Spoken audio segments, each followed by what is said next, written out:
I am just sharing with you my experience after joining Toastmasters way back in Foundation Club.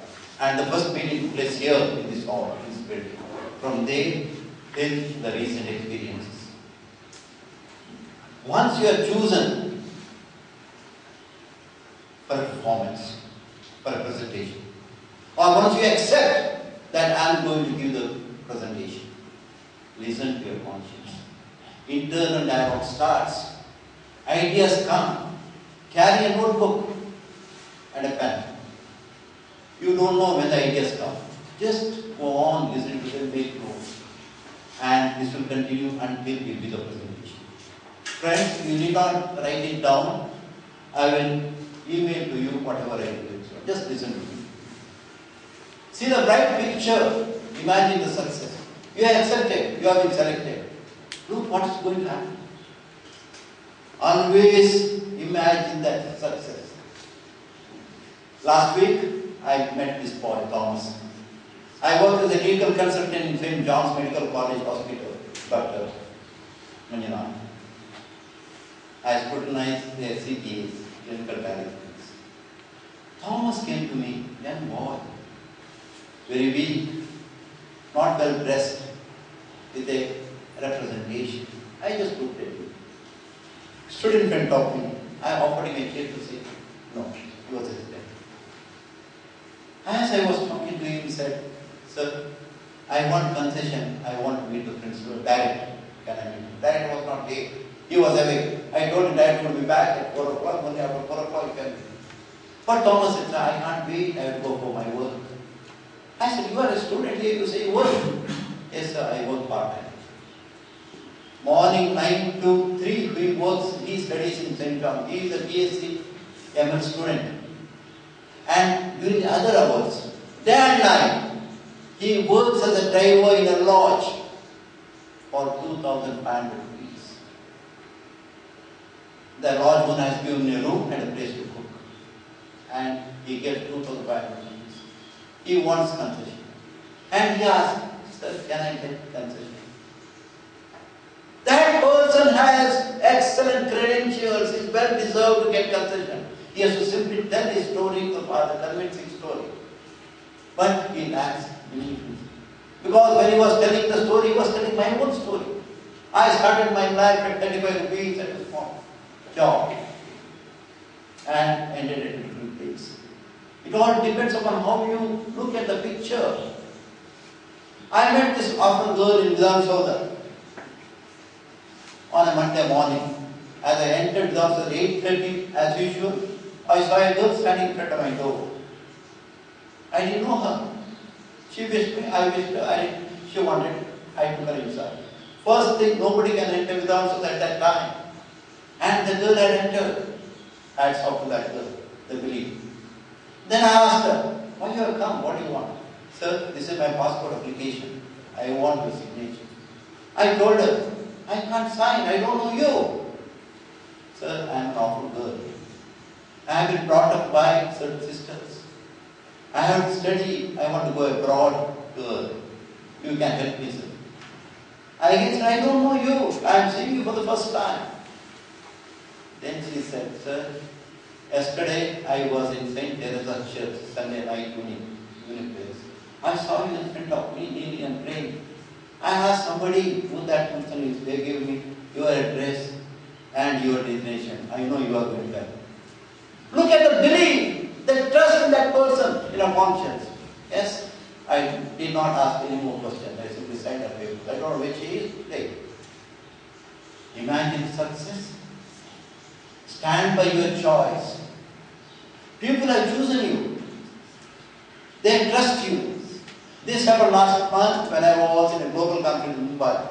Albert had been selected for the Lifetime Achievement Award, and he was required to give an inspiring speech to the youngsters.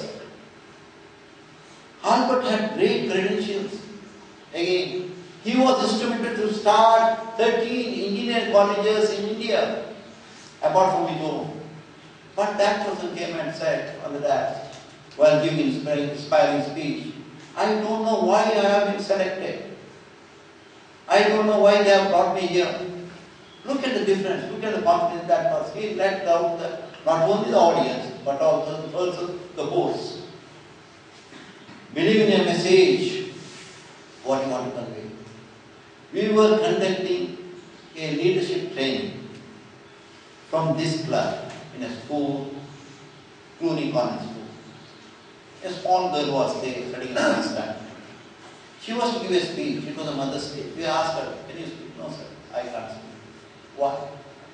I lost my mother when I was small, 3 years old. I have not seen her. I was her mentor. All right. Have you suffered anything in your life on account of mother? Yes, I have not seen her. Just come and tell us your feelings. The mother whom you have not seen. Just tell her how much you lose. It took some time for me to convince her. And then she came and smashed. She just rolled out what she loses in life, what she has lost when there is no mother and some other lady brings her up.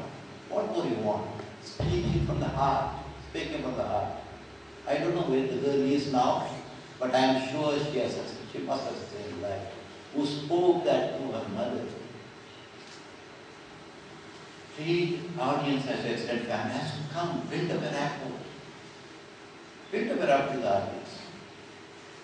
That's very good. You will become familiar with them. And you will have no hesitation to communicate. Always remember project number 1. What does project number 1 teach you? Any answers? Project number 1. Keep nose in check. Pardon? Keep nose in check. No, you lost the chocolate. Correct answer will get chocolates. To begin speaking before an audience. What is project number 1? Yes, Pujana. The icebreaker. Icebreaker, yeah. What do you learn in project number 1? Correct answer get chocolates. Confidence. You get to know the speaking skills you already have. Pardon? This one is Some speaking skills you already have. We get to know. I think I must come again and again here. Good opening. What did Haridas say? What did the first speaker say? Good opening, captivating opening.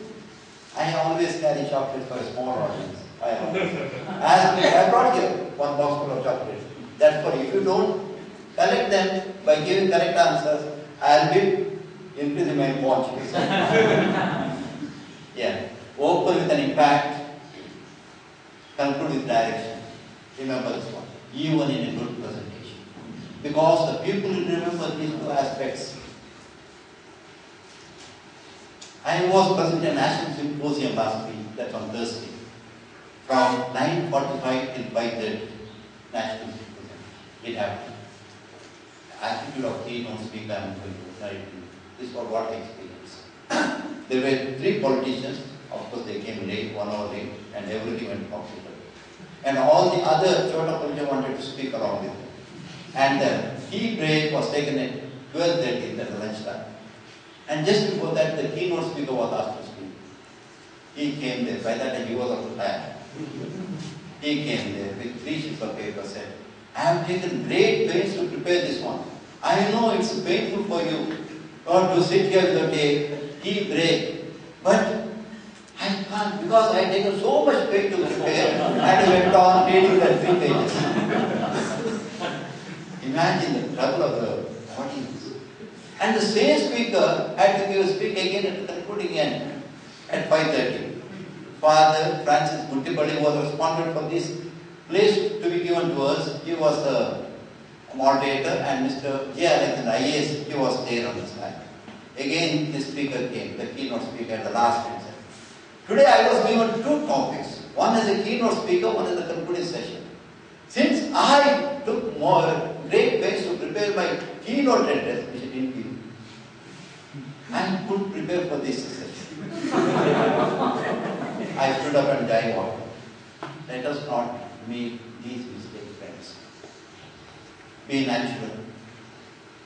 Let us not have any ego. Ego is the greatest enemy. Be natural. As like a human being. Just, and the audience really like you. Practice, practice, practice. How many number of times? It's spoiled. But never by heart, never by heart. Practice as much as possible, any number of times, so that if the topic is familiar, Depending upon the reaction of the audience, you can continue or you can cut short. Never by heart. There is no number. I don't practice for a miracle. I never. I am also tried. Take your speech, that's good. Or before a mentor. You go to your mentor. Right? Because you get the feedback. What audience look for in a speaker? He must be believable. Positive believable. They want to trust you. I heard a person while conducting youth leadership. That speaker came and he had brought a pack of cigarettes also. He smashed the cigarette, tore it down, gave a great speech. He was only 11 years old. He had never used smoked a cigarette, never. Can you believe it? People want the person to believe because dynamic, lively, and vibrant. What is it? Comforting the audience. Enthusiasm. It must be there. People watch. They look for it. The moment these things are absent, they go back. They don't listen. That's end up.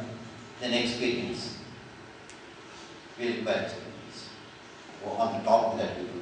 If you don't have the experience, you can't do justice. You won't believe. In this hall, our first meeting, there was one of the speakers, I think his name was Venkatram, maybe. He had a bookshop in Hotel Ashok, that's what. He spoke on corruption. What a great speech he gave on corruption. And at the end there was applause. And then we broke for coffee. I saw one person arguing with him. This person spoke on the topic corruption in the RDO's office. And one of the persons in the audience who went to speak to him was the public relations in the RDO office. And I am rushing to separate. Here we are simple questions. Sir, do you have a license? No, sir. Have you applied for a license? No, sir. Have you seen corruption in the RDO office? Have you visited the RDO? No. Then how can you speak on corruption? You can't.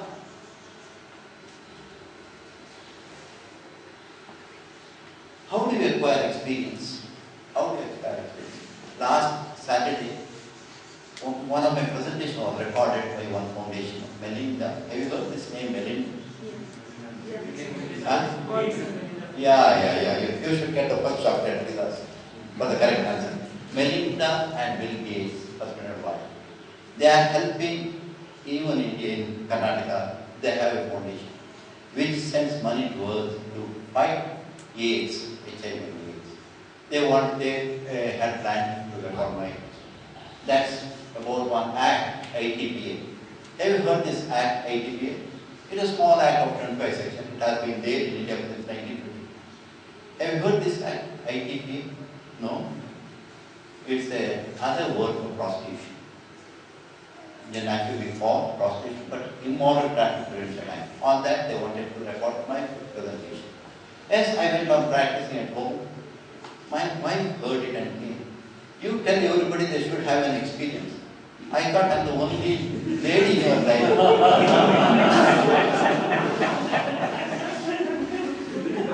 I continued my practice.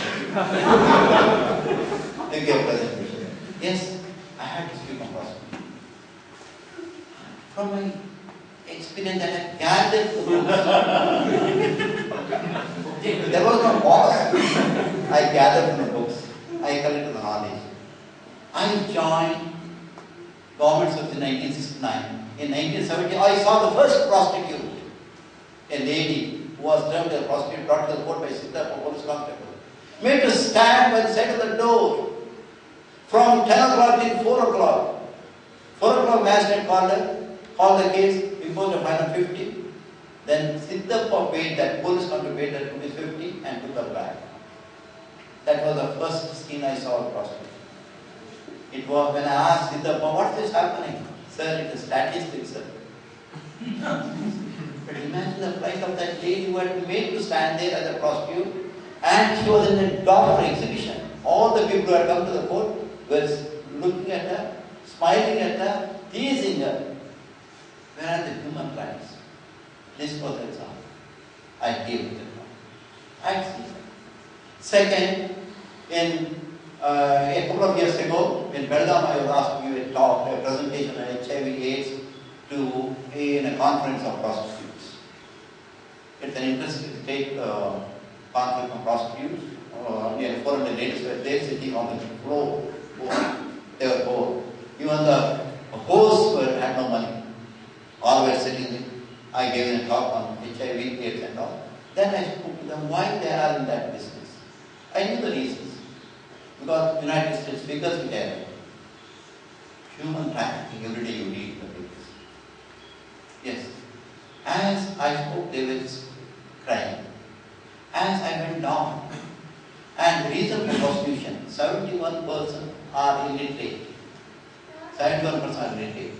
50% are to come from economic distress. There is no food. What a woman will do?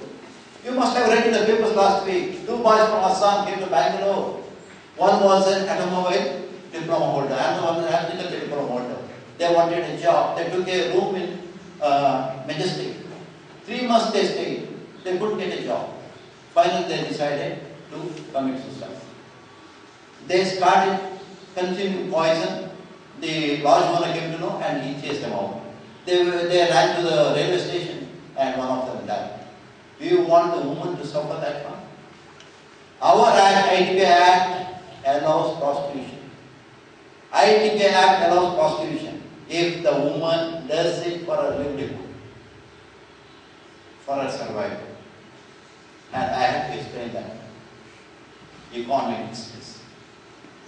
Then illiteracy. 71% of prostitutes are illiterate. Yes, at the end of the talk, as I was boarding the car, one of them came to me and requested me to a card. I gave them the visiting card, my visiting card. The moment I had a couple of visitors, I got 20-25 cards. The moment I gave them, the others also came. They also asked I issued. Then I realized I may have made a mistake by giving my cards to these people. You can imagine what happens.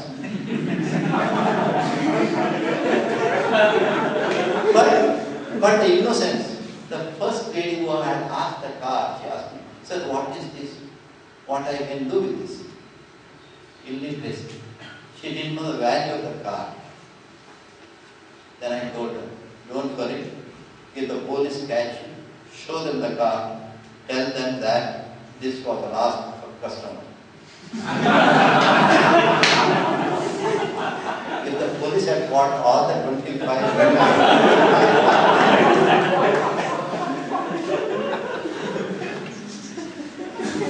when you give the presentation, you must make the audience pray for more. You have to come back. You have to stimulate them to action. Appropriate dress is very, very important. Apt dress, it depends on the occasion. I have worked the judges, I have worked the ministers, everywhere. I have lots and lots of examples to give you on dress.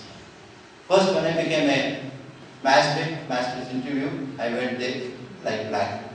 There was one person who had come with a red coat. I told him, "You have made a mistake. Change the coat. You may not be selected," as it happened. Just because you are wearing the red coat. In Vidhan several times happened. Whenever I used to try and quote the ministers or politicians, never used to enter without my permission. If I had to go like this, no, they simply come there, drag the chair, sit and ask you to stand up. That's the difference. Even the peons, dress makes great difference, but it depends upon the occasion. You can't go to a funeral wearing this type of dress. Read audience reaction. Learn to dance with the audience you have to read. If the audience is not interested, then you have to stop. I don't think that's especially. Seating. I saw the best seating in Majumdar Shah Cancer Center. If you get an opportunity there, as visiting, not as patients. Go there. But very good. Everybody can see everyone. Not like this here. Except the front page, back side can't see the front. It's a Z-type seating in a small room, conference room. about 25 people can sit there, each person can see the other, the reaction. Easy to convince. Or you must have an angled or curve as I did in the morning. I came here early and I did slightly right. This is the best seating. It enables the audience to see each other's reaction. You sit like this one flow. That's an excellent, but it is possible. Large audience is not possible. And what the audience remember? First and last. Good opening and excellent conclusion. Outstanding. The something they see, they listen, the stories. You must have heard some stories now. And they must be relevant. They must be relevant to the topic. And last, you can repeat those, whatever you repeat. Please remember the good opening and the action at the end. Some outstanding incident that you tell. Now most of you may not. Haridas said, Melinda. Now everybody will remember Melinda, Bill Gates' wife. Because that's outstanding. They're relevant stories. Visiting card, you will remember forever. Repeat it. What you need for a speech? Identify a topic.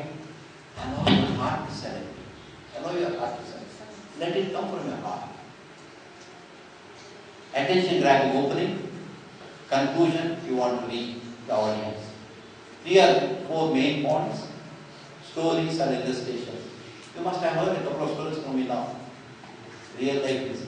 All that happened in my life. And come with them. It is easy to tell the audience. Convince them. And you must bridge the gap.